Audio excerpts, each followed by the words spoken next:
Nellore city నియోజకవర్గంలో అనుకున్న దానికంటే 30% అధికంగా కోటి సంతకాల కార్యక్రమం జరిగిందని ఎమ్మెల్సీ పర్వతిరెడ్డి చంద్రశేఖర్ రెడ్డి అన్నారు.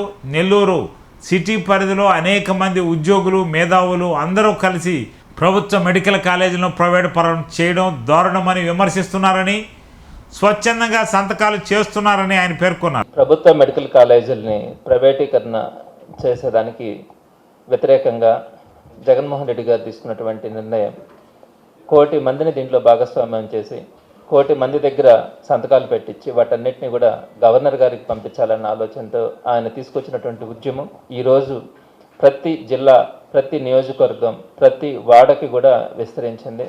అనేక మంది అంటే సుమారుగా 1 కోటి మంది దగ్గర పెట్టించాలనుకున్నటువంటి ప్రజా ఉద్యమం ఈరోజు సుమారుగా అనుకున్న దానికంటే కూడా ఒక 30% దాకా కూడా అధికంగా ఈరోజు సంతకాలు పెట్టి అందరూ కూడా ఈ ఉద్యమంలో పాల్గొనడం చాలా సంతోషంగా కూడా ఉంది. సుమారుగా 50 రోజుల పాటు, ఇంకా 50 రోజులకు పైగా ఈ కార్యక్రమం జరుగుతూ ఉంది.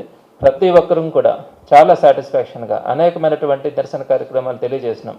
అనేకమైనటువంటి కార్యక్రమాలలో, ప్రజా ఉద్యమాలలో అందరూ కూడా వైఎస్ఆర్సీపీ కార్యకర్తల నాయకులు స్వచ్ఛందంగా పాల్గొనడం కూడా ఇవన్నీ జరిగినాయి. అయితే ఈ మెడికల్ కాలేజీల ప్రైవేటీకరణకు సంబంధించి అన్ని పార్టీలలో కూడా, తెలుగుదేశం పార్టీ కావచ్చు, బీజేపీ, జనసేన అందరూ కూడా దీంట్లో సంతకాలు పెట్టి ముందుకు రావడం అన్నది చాలా సంతోషించదగినటువంటి విషయం. దీనికి కారణం కేవలం ప్రభుత్వ మెడికల్ కాలేజీలను ప్రైవేటీకరణ చేస్తున్నారన్న ఒక కారణం మాత్రమే కాదు, అనేకమైనటువంటి ప్రజా వ్యతిరేక కార్యక్రమాలు తీసుకుంటున్నటువంటి ఈ చంద్రబాబు నాయుడికి చెంప చెల్లుమనేలాగా అందరూ కూడా ఈరోజు ముందుకొచ్చి ఈ కార్యక్రమంలో పాల్గొనడం చాలా సంతోషంగా ఉంది.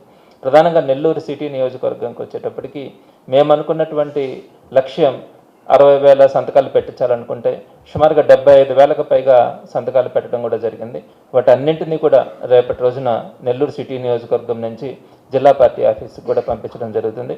ఈ కార్యక్రమంలో ప్రతి డివిజన్ నుంచి కూడా కార్యకర్తల నాయకులు స్వచ్ఛందంగా పాల్గొనడం, కానీ ఈ కార్యక్రమంలో అన్ని పార్టీలకు సంబంధించినటువంటి ప్రజలందరూ కూడా ముందుకొచ్చి స్వచ్ఛందంగా సంతకాలు చేసినటువంటి ప్రతి ఒక్కరికి కూడా ధన్యవాదాలు తెలియజేస్తూ రేపటి కార్యక్రమాన్ని కూడా దిగ్విజయం చేయాలని చెప్పి కార్యకర్తల నాయకులందరికీ కూడా ఈ సందర్భంగా సవినయంగా మనవి చేస్తా ఉన్నాను.